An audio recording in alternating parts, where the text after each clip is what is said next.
Welcome to Black Light Mass Incarceration Show. I am your host, Sierra Cobb. Black Light Mass Incarceration Show is a space that is used to uplift the unheard voices of the criminal and social justice issues that many face today. Thank you for tuning in. I hope you enjoy. Sponsored by Emancipate NC.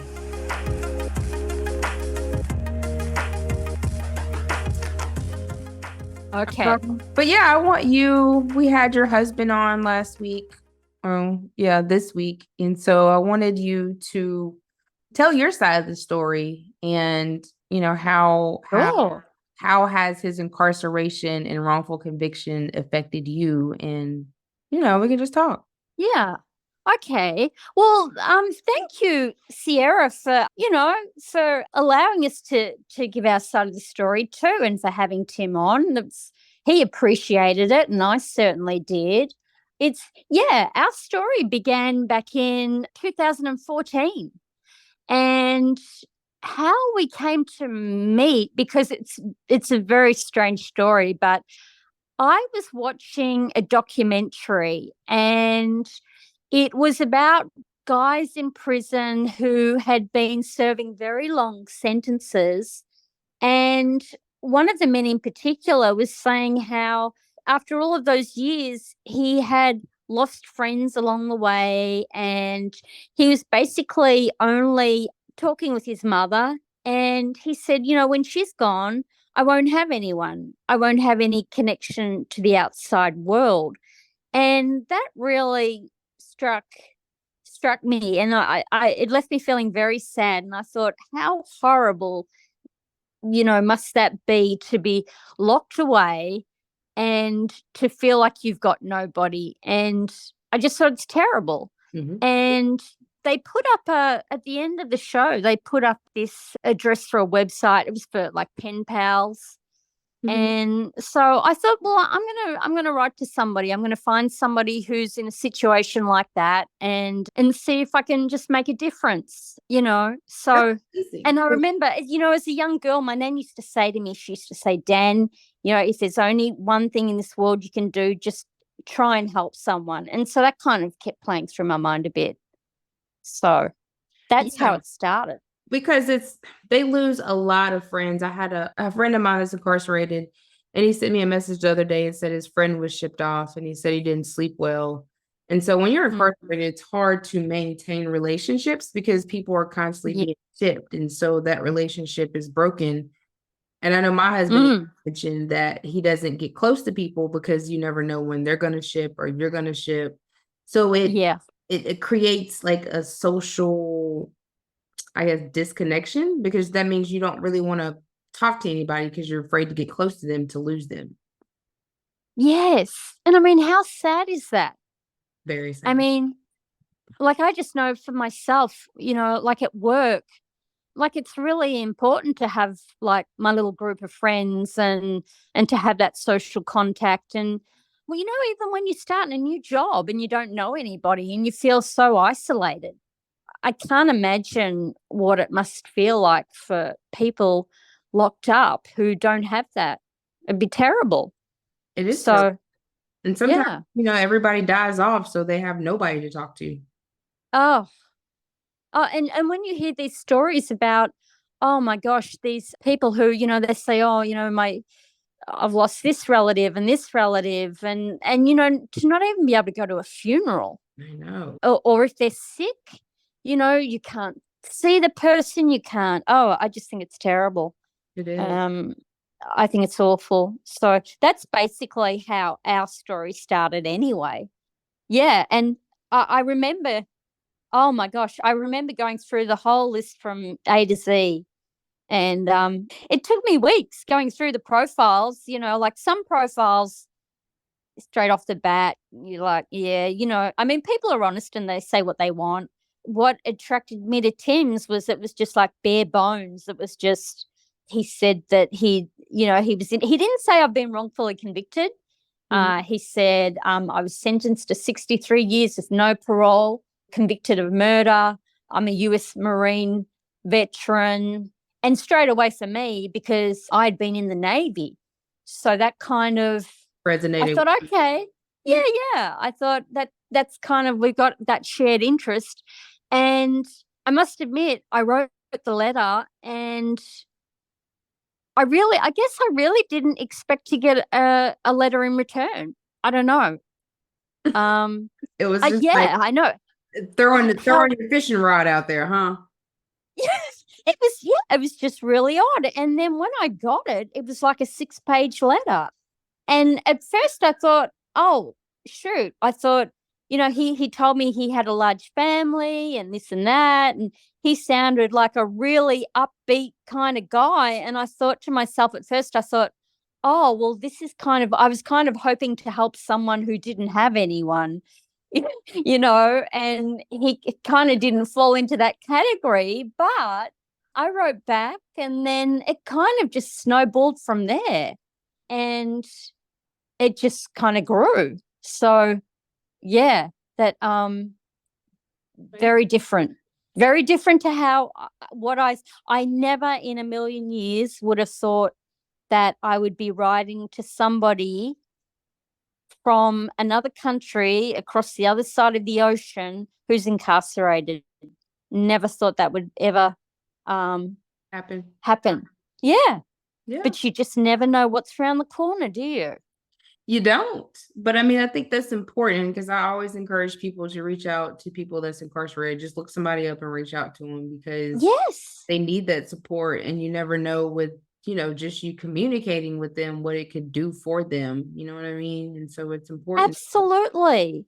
And it just, I mean, like Tim's Sally, he doesn't really have anyone to write to. And occasionally he's an artist, and occasionally I'll send him some graphics that he can draw.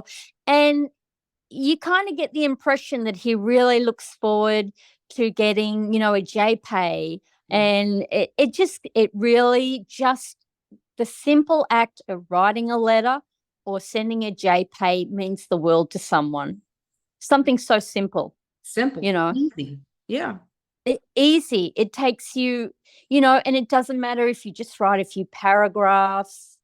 It's just that they know that somebody out there is thinking of them, and it makes the world of difference. It's just a connection, isn't it? Yeah, it's just the connection. I mean, I never thought that. I mean, me and Jeff knew each other before. Yeah. When we were younger, but I never thought that we would be back together. And so we reconnected in 2019. Yeah. So it just, it blossomed from there because it kind of felt like, that old teenage love. And so that's how we blossomed. That's lovely. It's a lovely story. Thank you. So tell us, since yes, my friend is of course, if you haven't can tell, she's from Australia, from down under. Yes. G'day, mate. Love your accent. She's out there with the kangaroos. Yep. Kangaroos, koalas, wallabies. So tell us, is it difficult to maintain a relationship in marriage being so far apart? And then, well, I want you to answer the question first. Sure. You know what? At the start it was, because at the start, I thought, oh, okay. Once I learned that he was wrongfully convicted, I thought, I had no idea about wrongful convictions in America. And I thought, oh, I read the transcripts and I thought, this guy's clearly innocent. Oh, sure, a lawyer will pick up his case and he'll be out within the next 12 months. And so I was really, really eager to get over there. And at the start, yes, it was. I was eager to get over there. I wanted to be able to visit because, on social media, you would see that, everybody else gets to visit every weekend, and, it's a totally different vibe. So it was kind of difficult at the start.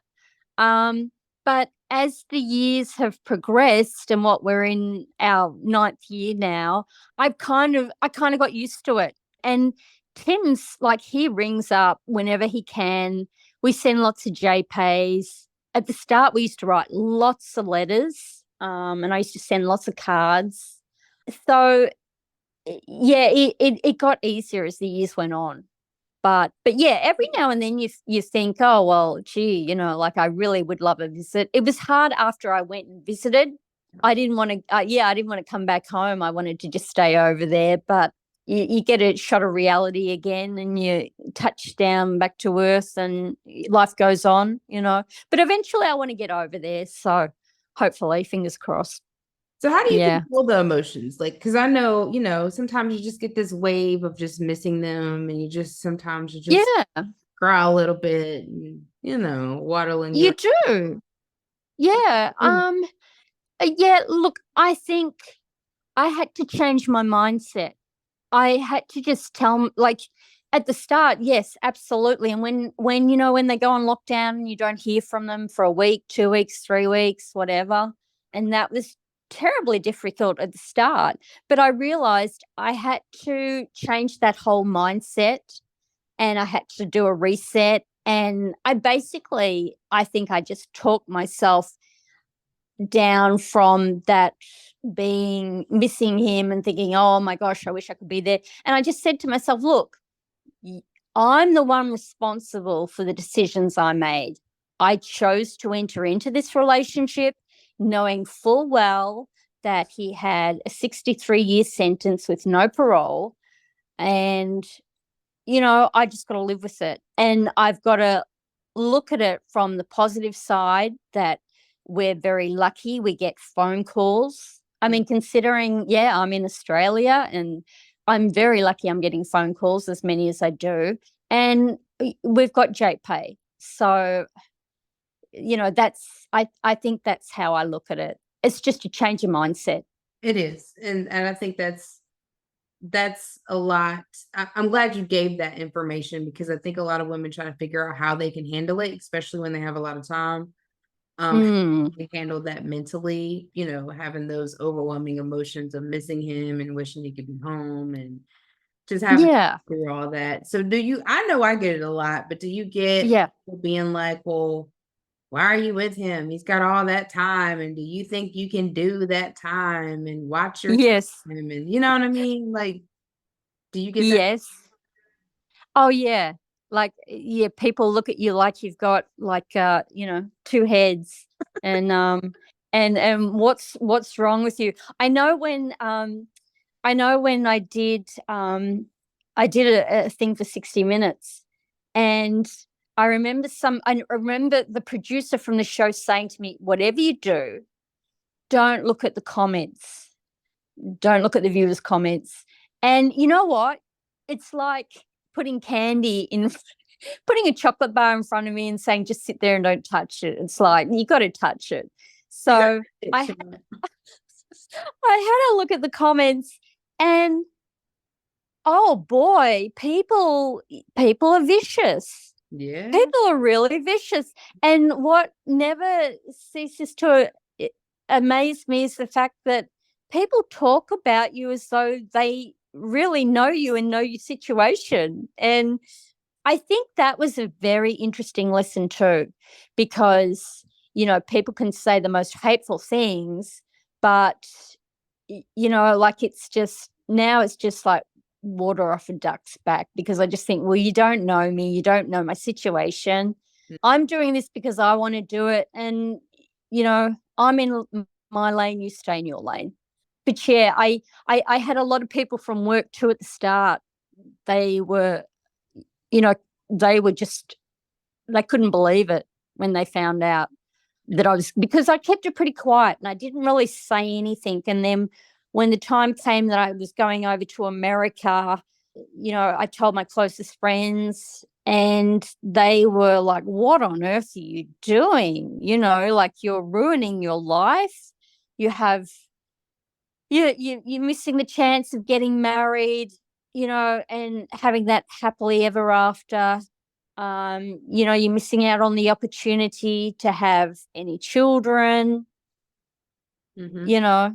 Mhm. And I said, well, I've made up that this is what I've chosen. This is what I'm going to do. And it comes back to that mindset thing too. I chose this, so I better make the best of it. Yeah, and I think that's what it's about, making the best of it and finding love in situations that people feel like love shouldn't be. Because I feel like a lot of people feel like, because people have a long amount of time, we have 25 to 31 years that Yep. deserve love because they have either life without Yeah. parole or they have 60, 70 years that they don't deserve to be loved. And that Yeah. because they're not physically here and you can't go on vacation, you can't that defines your relationship and your love, and it doesn't define it at all, because at any time a law can change, at any time something can happen Mm. and they can be let go and come home. So Yes. I get that a lot too. I was just wondering, how do you look at it? Because I get that a lot. And I'm just like, I'm here. Like, I love him. He makes me Yeah. happy. And this is what it is. Whether it's 20 years from now, 30 years from now, whatever, I'm here. I'm not Yeah. going anywhere. You know what I mean? Yeah. And, we're all on our own journey. Mhm. And, it's just individual's choice and what you can live with. I sometimes, I think along the way, I have seen people sort of peter out. Like, you see them on social media and they share all the details and everything. And then, a few years later, you don't see them again. So, I mean, there are those cases where things just don't work out, Mhm. and I mean, that's fine. But I think, like yourself, if you've got that strong basis, you're going to be fine. I mean, You things know, don't work out whether they're free. I mean, sometimes things just don't work out whether they're absolutely. incarcerated or free. It doesn't really matter. I need people to stop putting location on Yes, on it, absolutely. I because mean, it doesn't matter. You can have a relationship out here and it doesn't work. The same thing, you can have a of relationship here course. and it not work out. Oh my gosh, I know. They spend the life savings on the wedding reception, and like 18 months later, They're divorced. that's They're it. separated. Yeah, they're divorced. Yeah. You know, so it's the same thing, isn't it? Mhm. I think You so. know, it's just prison's just like a microcosm of what we're dealing with outside, and yeah, Yeah. definitely, So let's talk yeah. about his wrongful conviction. Since he didn't display it, did you figure it out, or he just didn't want to say that he was wrongfully convicted? No, he didn't say at the start. It wasn't until a few letters in. And then, because he said to me, he said, because he was wrongfully convicted, and he said, I don't want you to feel like you've got to do anything or help me. He said, it's a long road, blah, blah, blah. It's not, well, as we know, wrongfully convicted advocates, it's like a whole Pandora's box. But it was basically, he didn't want me to feel like I had to do anything. But once he told me, yeah, that's when I got stuck into everything, and oh my gosh, You I sound like me. couldn't believe, that this kind of thing happened. I had no idea. It Mhm. was, Yeah.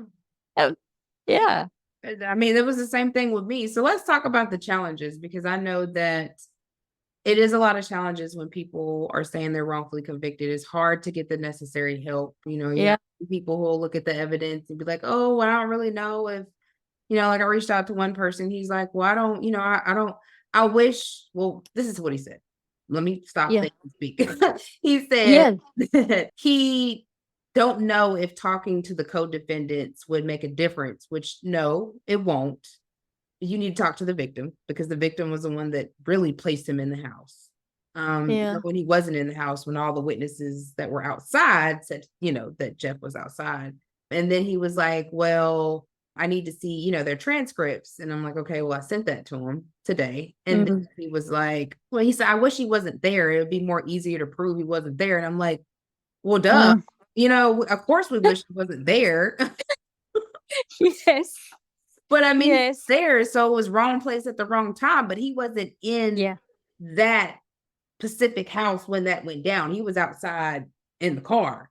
You know what I'm saying? yeah, So it's a difference. You have to work with what you got. And so, it's yeah, hard to find help, especially, when you're wrongfully convicted. We have a plea deal, so a lot of people don't even want to touch it because that's the yeah. here. So what have you ran into? Or you all, both of you? Well, the hardest thing for us is that every lawyer that we've approached has said, well, we can see he's innocent, but, unfortunately, we don't have that smoking gun, and we need that to get back in the court. And it's the same every time. I was talking to Emily Munn, who's an attorney in Virginia, and she was one of the people that suggested to Georgetown that they take his case. And she said to me, she said, if I had Tim's case and taken it to court, she said he'd never have been convicted. And I remember saying to her, well, what can we do? And she more or less was like, well, you just got to be very lucky. And it kind of thought, well, yeah, you kind of, at that point, I thought, oh, there's no help for us, really, if she says that. But that's along the way, we've had the same thing. They say we just need a bit more information. We just need a bit more information. But there's, when it's a non-DNA case, and the police were involved, it was the deputy sheriff's son, so they've tied everything up in a tight knot, just enough so that you cannot get it back to court. It's just very frustrating. And all you can do is just keep chipping away at it and hoping that one day you stumble across that bit of evidence that you can use. But they make it almost impossible, don't they, to get back in the court? That's the problem, really, isn't it? It is. And my thing is, there's a lot of cases where you're not going to stumble across new evidence, and unless you have somebody that's really invested in investigating if there was exculpatory evidence that wasn't handed over. Yep. Because that can definitely get you back in court. But a lot of times you have what you have. What is in front of you is what you have. And, ineffective assistance of counsel. Can also get you back in court. You know what I mean? As long as you meet those two burdens. And, the guy Walt that I did the last podcast with, he was like, it's always a loophole. He was like, that's what I look for. I look for the loopholes. And I'm like, right, yes, yeah, always a loophole. So, well, maybe just trying to do like New York did and just advocate, and which has got to be a lot of us doing that, but advocate for the law. I mean, for the state to change the law, which we're in North Carolina and they probably would never. Yeah. Yeah. But to change the law to make it easier for people to get back in when they've had wrongful convictions, because they've made it impossible, like everywhere, really impossible. Yes. For you to get back in court if you've been wrongfully convicted, because you have to have new evidence or a witness has to recant their statement. Yeah. And sometimes you don't get either one. You know what I mean? Exactly.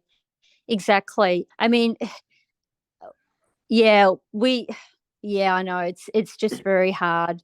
I mean, we're very fortunate that we've got a wonderful investigator. So we're, blessed that in that respect. Yeah. And hopefully something will turn up. But yeah, the whole, police and prosecutorial misconduct, poor investigations, coercion, it's all illegal stuff that's not held accountable for. That's a crime. Absolutely. And things that go missing from reports, evidence, destruction, you name it. I mean, in Tim's case, like the state police released his truck before it had even been tested, so it's, oh my gosh, it's just a minefield, really. But it's funny because how on Twitter, that post that I sort of swung in your direction, it was promoting a day out with the Second Look Coalition from one of the states. And they were saying, where you can connect with local advocates and elected officials, and we're working to advance second look legislation in our state. And I said something to you like, do North Carolina or Virginia have anything like that? And it was like a no. No. We had a second look bill that was, I think they said that it was brought up, but I mean, we had our legislative slate is on a totally different, and then we have a conference of DAs that stops all criminal justice bills before it even gets to politicians. When they advocate against it. So that's what stops us from being able to do anything, is that conference of DAs. So they're so nasty, and people are nasty. There are some I know. And that's why, and I don't mind putting a target on my back when it comes to social media, but that's why I'm so, and people probably hate me for it, I'm so passionate about trying to get more of a voice for the wrongfully convicted, because I just feel like that's a group that's being drowned out by all of the other groups. And don't get me wrong, I believe in second chances. Everybody deserves a second chance and they need theirs. But all I'm saying is there's a whole lot of innocent people in there and they never got their first chance, you Mm. know. And I think it's important that they're heard. And I don't think they're being heard. I think every year I feel like they're being drowned out more and more and more. And every post that I see seems to be only geared towards, that group of people. And I don't know, I'm just very passionate that I feel like we need more organizations for the wrongfully convicted, and I don't think we have them. We don't. We really don't. There's not enough push behind wrong. I mean, you can tell because, we see posts every day about people who have change.org petitions because their loved ones are wrongfully convicted. So that just goes to show you that they are put in the back when they should be put in the front because they didn't commit a crime to be there. And a lot of them have significant amount of time. Some have the death penalty, of life. Yeah.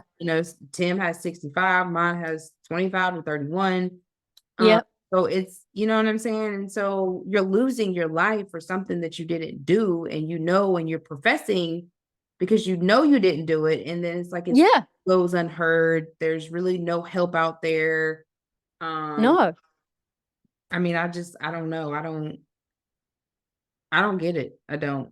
I don't get it. I don't get it either. And that's why, like, I'm just ripping my hair out because it's almost as though the wrongfully convicted don't exist because there's such a strong push for second chances.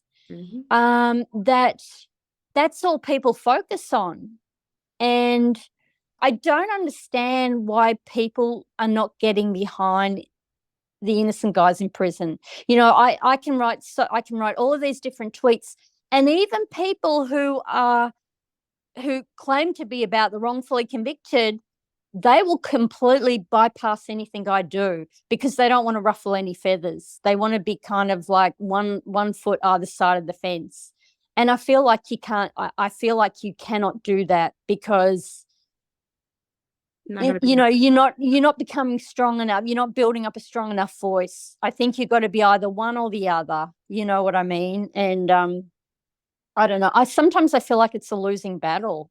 I don't get it. It is. That's why I made this platform. I mean, it's you see, I have a lot of wrongful conviction, podcast interviews on here because there are so many people that have been wrongfully convicted. Like the guy that I did, I don't know if you listened to that episode, but he's been in there 42 years and was wrongfully convicted. And they told him he could have been out in 1990 and he's still in there, which he might get out. Yeah. He's getting out now because of our juvenile review board. But if had that, then he probably wouldn't have been out. He probably would have died in prison. 42 years. But it's woeful. And I mean, isn't that that's torture? That is absolute torture.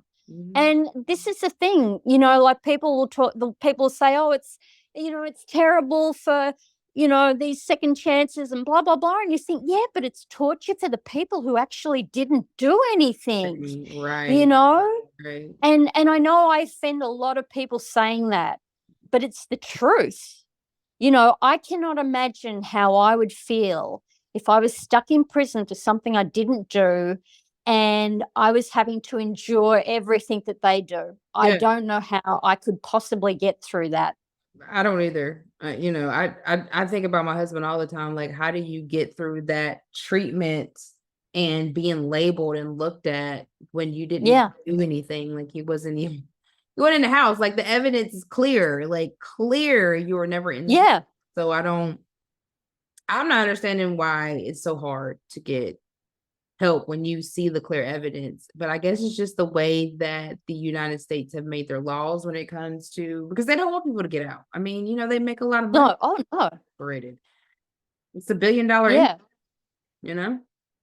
It's how they make their money. Absolutely. And the other thing I wonder about too, it's a lot easier for, politicians to get up on their soapbox and say, oh, we're all about forgiving and second chances, and it's a lot easier for them to do that than to admit that they got it wrong and that they've put away all of these innocent people, isn't it? They don't never want to admit. Like, it takes a lot for them to admit that they have wrongly convicted somebody. Like, and I mean a lot. I've only seen a handful of politicians and prosecutors that have admitted, and then some of them have admitted like years after they retired. And I'm like, well, why didn't you do that in the beginning if you knew you didn't have the evidence, or you knew that evidence did not match up to convict? Because I think people forget. It has to be beyond a reasonable doubt. And so I think that's why they go get layman people who know nothing about law to decide on somebody's life, because they really don't understand law. Like, law, it can be complicated to understand because it can be interpreted in many different ways. But it's still the responsibility of both sides, prosecution and defense, to do a thorough investigation to ensure that the person that they have accused really committed that crime beyond a reasonable doubt. Now, they don't want to let it go. They want to convict you on circumstantial evidence, or they want to make up evidence or have an expert lie about evidence just to get you convicted, instead of really truly going after the person that did it, or truly understand that this person had nothing to do with it and you're going to drop the charges and let them go. But in America, they thrive off of that because that gets them votes. Yeah. That gets them votes here. That's their main thing. Oh, look how many people I've prosecuted. Look how many I've been tough on crime. But the numbers don't match your tough on crime attitude, because you have all these people that's incarcerated and people are still committing crimes. So you're still not addressing the root cause of why crimes are being committed. No. It really is evil, to be locking people up just for votes. It's real. I do not know how those people sleep at nighttime, how prosecutors can put away somebody that they know is clearly innocent. I do not know how they function. Well, I want you to talk to us about how Australia, because I know I kind of asked you about how was Australia's criminal justice, and from what you told me, it's nothing like America. No, I mean, like our sentencing is, they do a lot less years. That's for starters, and the conditions are so much better. So they're more geared towards rehabilitation. They're not as good as the models in Norway. Yeah, not as good as that, but they would probably come like a pretty close second or third in regards to how they treat, their people in prison. A lot more programs, a lot more educational programs, their accommodations, they look more like a backpacker's room than nothing. Oh my gosh, nothing like the cells in America. Yeah, nothing like that. They give them incentives, like at the end of the week, they might say, okay, you've been, everything's gone really well, and you can, like, they give them like a menu for takeaway. So they make them feel like they're still, if they, I don't know. It's just totally different. They treat the families different. The families they have like a cafeteria where you can get a hot meal, and you can go and sit outside, and you don't have to. I don't know what it's like in North Carolina. Do you have like the chair opposite and you have like a little tiny table in between? Is that how they do things? Yeah. I mean, there's none of that. So we have a big table. It depends on where you're at. Now, some of them still have tables in between because of COVID, but you have a big table. Some prisons you can sit beside of your loved one and really sit beside them. And other prisons, they want you to sit across from them. And then when Yeah. you go to hug them, it's like they only want you to hug them for like a really quick second, and then they're like, "All right, now it's enough." And the visitation room just is really bland and dull. It's nothing there for the kids to do. Like when I went to go Mm, see him at one facility, a correctional officer got on a lady because her daughter, who was like 3 or 2, was running around. She's like, "Well, you got to keep her. She's got to sit down." But how do you expect a child yeah. young to sit down when you have Yeah. nothing to entertain them? They have no food or drinks. Like they used to have Yeah. machines, but they don't have those. And you Yeah. have nothing for them to do. Like, let It's the terrible. fathers read to them, color. And now in California, Yeah. stuff like that. In some of the prisons in California, it's more family oriented, but majority of them, Yeah. It's terrible. I remember seeing some documentary where I think it was in Virginia actually, and they were having like a father and daughter dance where the daughters came, they all dressed up and they were able to dance with their dads. And oh my God, it broke my heart. It was just it was so lovely to see these little kids being able to actually, dance with their dad and sit with their dad and have a nice little meal. And I thought, why can't it be like that? Why can't they do something like that on a regular basis? It's horrible. And I know the prison guards here, I know, are much better than the ones in America. They're, you know, the- everybody's better than America. When it comes to the prison oh, system, everybody is better than America. America likes to torture their people. They like to they're torture families and break family connections. Like that's what they believe in. They feel like that's going to be rehabilitation and that's going to make them realize their consequences. No, it does not. It makes it yeah, worse. It exacerbates your mental, absolutely worse. Yeah. and it literally can turn you into an animal. Literally. Oh yeah, yeah. But to treat like you're treating people who are coming in as though they're criminals. Mhm. But my It's thing like, is, in America, the correctional officers are doing criminal activity to the people incarcerated. So what makes it yes. better? Well, yeah. I mean, like that years ago when they stopped, Virginia stopped letting you sending cards and everything. We I can't. mean, oh, I hated that when that happened. But I thought you won't let us send in cards or letters anymore, but you don't pat down your officers when they turn up for a shift. Like I'd see them the day we were getting married, and I was just sitting out in sort of the waiting area.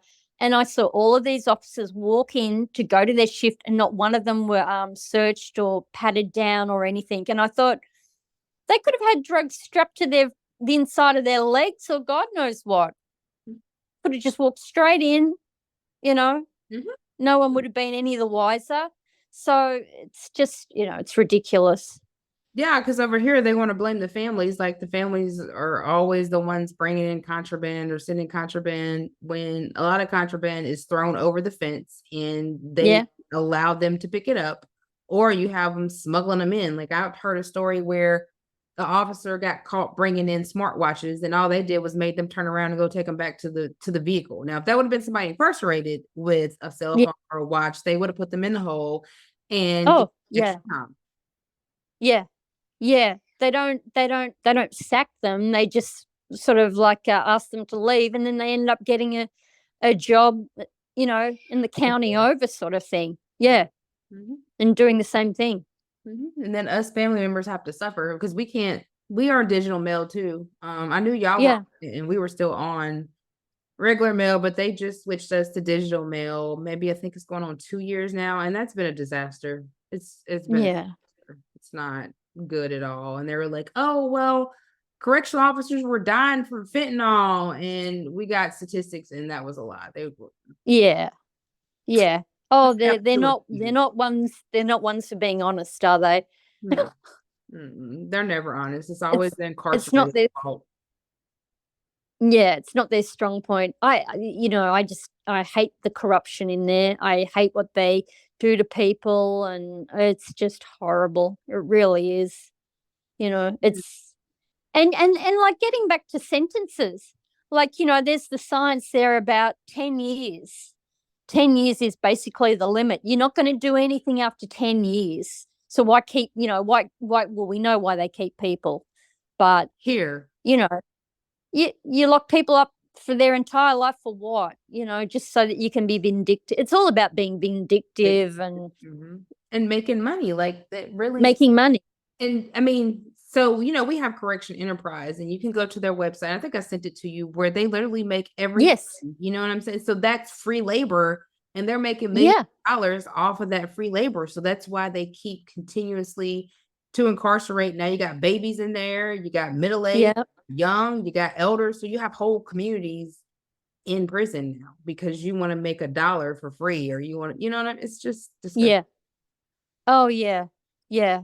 And I mean, like, as we know too, like all of the geriatric population, what's the point? Why not, when they come up for parole, why not let them have parole?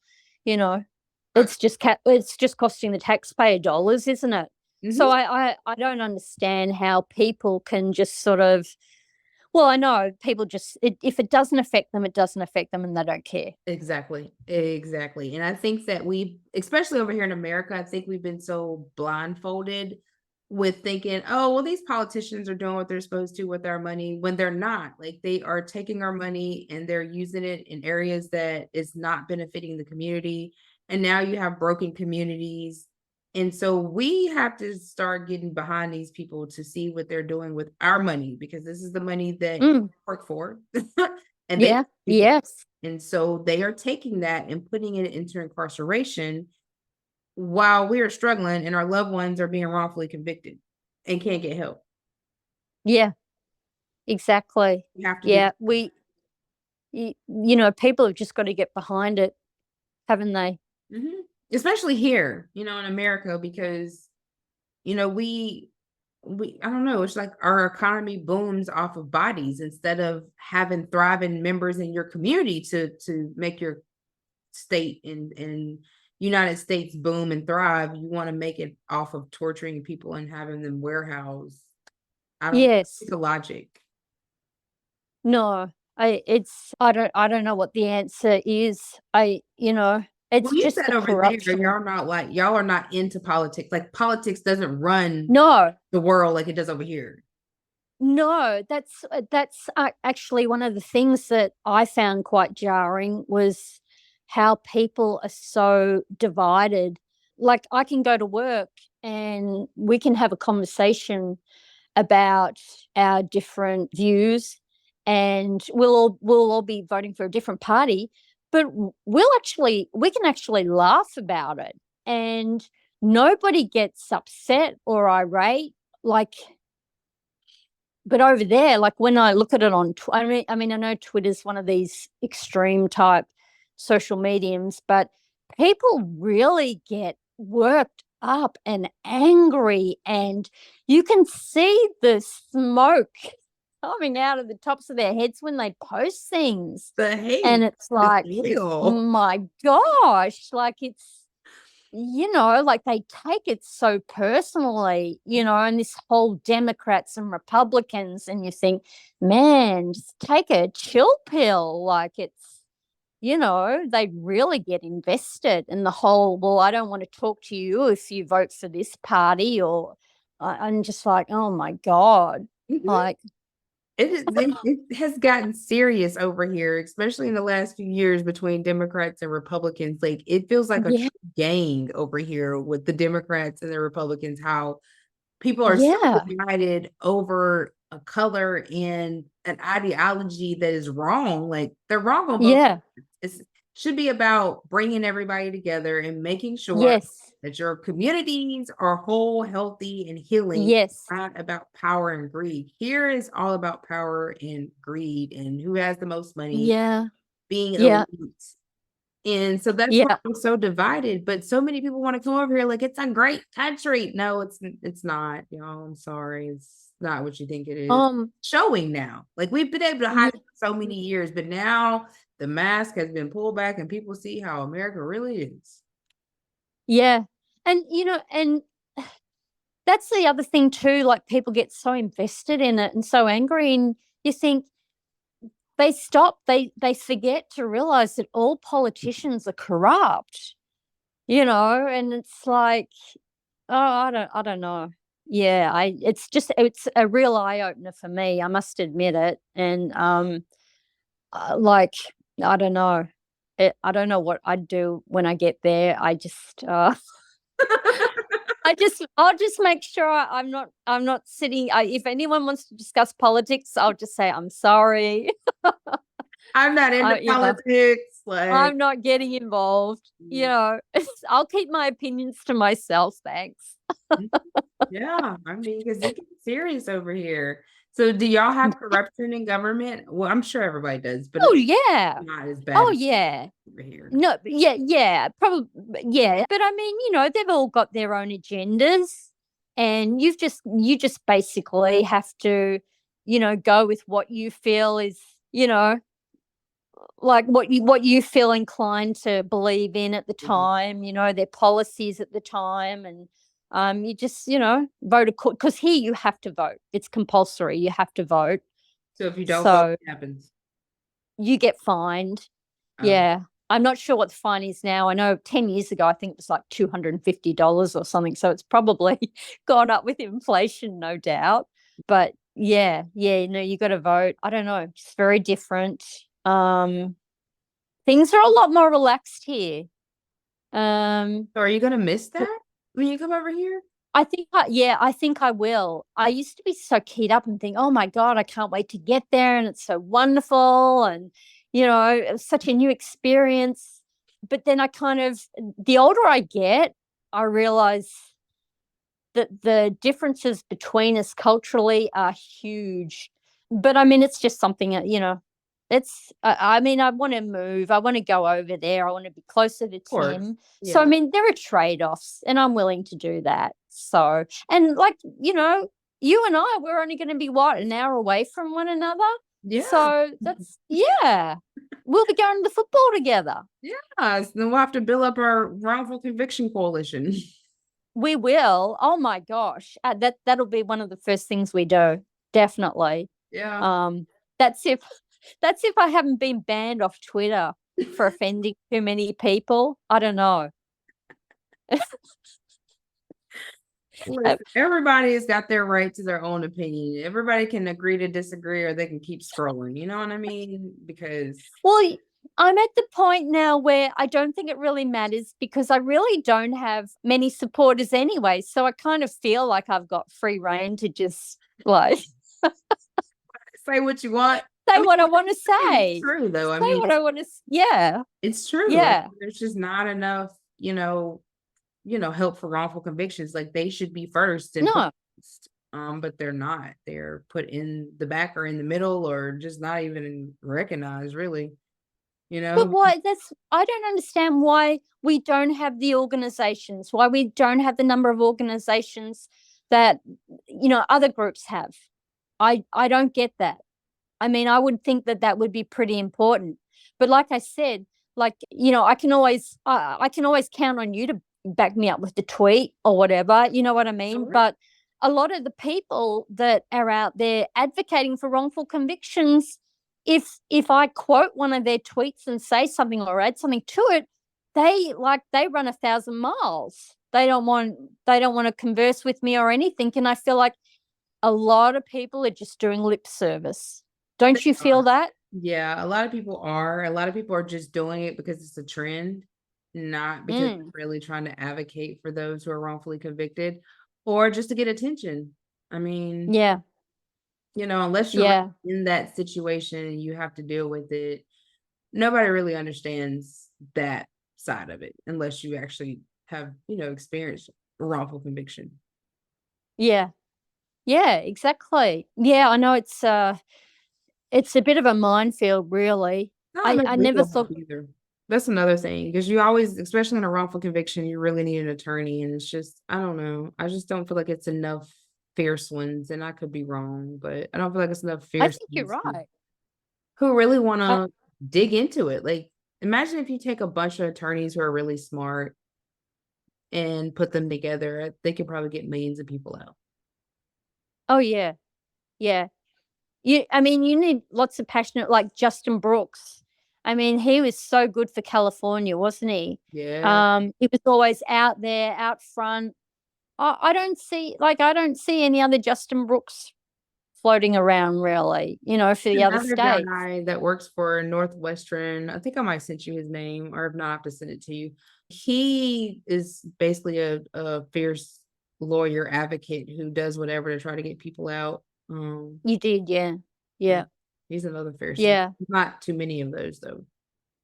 No, no. So, but I mean, it's hard. It's hard when you want to try and get an organization happening, you want to get people behind you, but you just think, I don't know, I kind of feel like a lot of people are just sitting on their hands, or they're cases where they do have an attorney and the attorney's told them to be quiet on social media so they don't say anything. So, you've got that group of people too who are too frightened to say anything. So it's I think people who are wrongfully convicted are in a really tough basket, not just for trying to get a lawyer involved, but for advocating.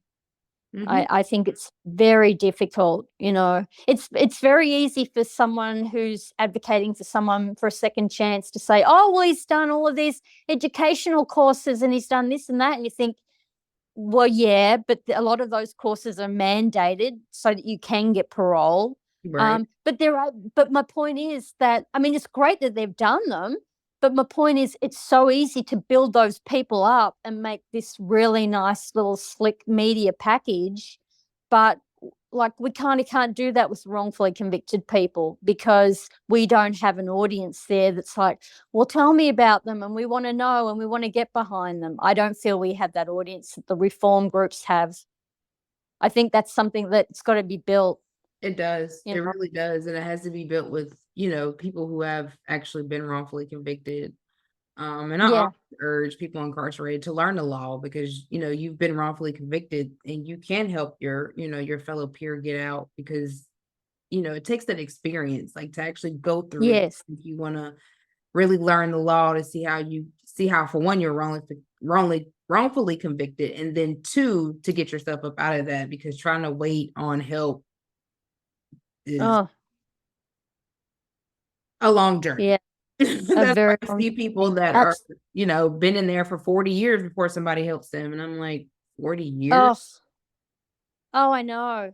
I like you see those sentences where they've been exonerated after 30, 40 years and you think, Lord, they've lost their entire life. Entire life. And like there's just like a couple of tweets and it might circulate for maybe a week and then that's it. Mhm. And you think, how is that possible? That poor person has spent 40 years of their life incarcerated for something they didn't do and they're only worthy of a few tweets. It doesn't get people's attention, and I don't get that. I don't understand it. So what do you think we could do? I think we have to really I think we really have to push on Twitter or social media. I think we've really got to push the point home because at the moment people just aren't listening or they don't want to listen. I think we've got to get people's attention and I think we've got to be louder than the other group because at the moment they're just drowning us out. I think we have to be louder and we have to say, hey, sit up, pay attention, look at us because we're the group that have got people serving 20, 30, 40 years for Like, something they didn't do, yeah. Yeah. You got people that actually died on death row for something they didn't do. And Yeah. I've People on executed death them. row who are innocent. Absolutely. Mhm. I mean, how horrific is that?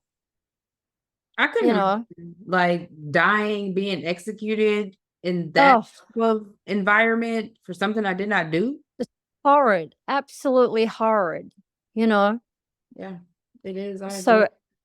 how it's not the main focus, I do not know. I'm just going to keep doing what I'm doing and, We got to keep pushing forward, my friend. you do. You do. I'd like to see a few more I'd like to see a few more people like, sort of like show interest, but I don't know. But we will. We won't give up. No, no. I mean, because if we give up, then we're never going to accomplish anything. But, maybe we have to be the moving force, to I move think other people. so. Well, look at you. Look at everything you're doing. I mean, that's incredible. You're like Superwoman. You I'm just really very are. passionate, and I don't like when people are mistreated, especially people incarcerated, and especially the ones who haven't done anything and who have been wrongfully accused. That just burns my skin. I don't see how anybody can sleep at night treating people, any human, inhumane No, and torture no, them. of course not. I just, I, Of course not. I just don't like it. I'm Shocking. going to stand up and I'm going to say something, and you're going to see my face. You're going to hear my voice. You're going to get emails. Yeah. It's not going to go away. Yeah. No, when I get over there, I want these rallies to be going, and I want to see you up there on the platform talking with the mic in your hand. You might be able to talk me into saying a few things, maybe. I've done a few rallies now. Yeah, I've done a few rallies. So I want to be there and take part in them with you. Yeah, definitely. yeah, That's what you got to do. That's what you got to do. you do. Well, Um, sweetie, I guess we'll wrap this thing up. yes, You're on a different time than us. You're 15 hours ahead of us. So thank Danielle yes. for coming on and sharing her side of the story. You will hear Tim's, and then you will hear Danielle's to get a perspective of, wife and husband and how it feels to be, separated. And then on top of that, wrongfully convicted of a crime that you didn't commit. But again, thank you, Danielle. Is there anything else that you want the audience? Oh, I want to just thank you because my gosh, you were such a bright light out there, and I feel very grateful that our paths crossed. I feel very lucky indeed, and I appreciate the fact that you wanted to invite me on your show. My gosh, because I've been listening to you in the car on the way to work, on the way home. So it's kind of surreal that I'm doing this now, and I appreciate so much the fact that you had Tim on. He's a much better speaker than what I am, for sure. But Stop but it. anyway, but no, I just think that thank goodness that we've got Sierras out there pounding the pavement and doing the hard yards, and I think eventually it's all going to pay off. I hope so, because some days it just feels like I don't know, I'm floating through. Yeah, But yeah. tell them how they can find out about Tim's story, because Tim has a website, and I think everybody needs to go listen to his story. Yes. So his website is www.innocence, the number 4, tim.com. And if you go to that, you can, on the website, innocencefortim.com, you can find his Facebook, where you can find out all the information about his case. And there's just a short little documentary that Georgetown did about his highlighting his innocence. So yeah, that's all there. I will put the link at the bottom of the description notes so that y'all can go look at his story, share his story, because he needs attention. Just like my husband's story needs attention. They need attention. Yes. They need yes, they do. free for things they did not do. So please go support them, because they really need all the support they can get. Yeah, and support me on Twitter. Yes, and you'll give them your Twitter. No, but it's lovely talking to you. Really lovely. It is. It was lovely. Thank you so much for sharing your story with us. I appreciate y'all. I will. Okay, catch you soon. All righty. Bye. So thank you again for tuning in. I hope you enjoyed today's show. Your host, Sierra Cobb. Take care.